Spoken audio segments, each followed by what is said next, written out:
আরো একজন কীর্তিমান রাজনীতিবিদ চলে গেলেন। আব্দুল খালেক ভাই বাংলাদেশ জাতীয়তাবাদী দল বিএনপি একজন অভিভাবক ছিলেন, একজন অভিভাবক ছিলেন। উনি যখন এদেশে পার্লামেন্টে প্রতিনিধিত্ব করেন, জাতীয় সংসদে যখন কথা বলেন, তখন আমরা ছাত্র। আমাদের প্রতি তার যে বড় ভাই সুলভ, অভিভাবক সুলভ আচরণ, এই ভোলার মতো নয়। উনি অসুস্থ হওয়ার আগ মুহূর্ত পর্যন্ত এই দলকে নিয়ে তিনি গভীরভাবে চিন্তা ভাবনা করতেন, গভীর অনুরাগ তার ছিল। কিভাবে জাতীয়তাবাদী রাজনীতির সাথে থেকে এই দলকে, বিশেষ করে ঢাকা মহানগরীতে এবং তার এলাকা মিরপুরে, এটার আরো বেশি বিকাশ সাধন করা যায়, এটাই ছিল তার ভাবনার কেন্দ্রবিন্দু। খালেক ভাই, আমি কালকে অনেক রাত্রে শুনেছি, যখন ওনার ইন্তেকালের খবর শুনলাম, আমি সাথে সাথে শুনিনি।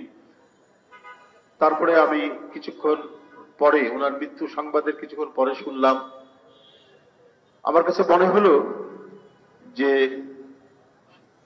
বিএনপির রাজনীতি সহ ঢাকার রাজনীতিতে এক ধরনের শূন্যতা সৃষ্টি হয়েছে।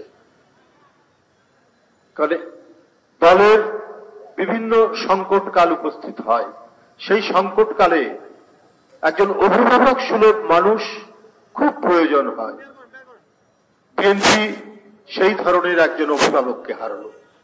আমরা আমাদের গণতন্ত্র আংশিক অবস্থায় ফিরে পাওয়ার আংশিক অবস্থায় উপনীত হয়েছে। আমরা সম্পূর্ণ গণতন্ত্র এখনো ফিরে পাইনি। আমরা প্রত্যাশা করছি একটি উজ্জ্বল ভবিষ্যতের। সেটার বাস্তবায়ন কি পথে যাবে, কিভাবে হবে, এ বিষয়ে আমরা নিশ্চিত নই।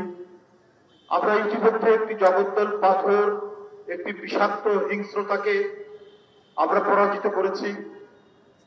আমাদের ছাত্র জনতা সেটিকে পরাজিত করেছে, তারা বিদায় নিয়েছে। কিন্তু আমাদের মূল যে লক্ষ্য, গণতন্ত্রকে প্রতিষ্ঠা করা এবং সেটার চর্চা এবং অনুশীলন অব্যাহত রাখা, সেটা কি পরিস্থিতি হবে সেটা এখনো আমরা নিশ্চিত নই। এই দেশকে সমৃদ্ধশালী করা, অর্থনৈতিকভাবে এবং রাজনৈতিকভাবে এর গণতন্ত্রায়ন করা, এটা অত্যন্ত জরুরি। সেই জরুরি পরিস্থিতি আমাদের সামনে রয়েছে, সেটি আমাদের বাস্তবায়ন করতে হবে, যে অঙ্গীকারগুলো দলের পক্ষ থেকে করা হয়েছে। আজকে খালেক ভাইয়ের মতো একজন মানুষ এই সময়ে রাজনীতির এই পরিস্থিতিতে কাছাকাছি থাকলে, পাশাপাশি থাকলে, আমাদের যে আর যে কাজগুলো বাকি আছে, সেই কাজগুলো আমরা সমাধান করতে সক্ষম হতাম। আমি আল্লাহর কাছে মরহুম খালেক ভাইয়ের আত্মার মাগফিরাত কামনা করছি। তার পরিবার পরিজনদের প্রতি আমি গভীর সমবেদনা জ্ঞাপন করছি।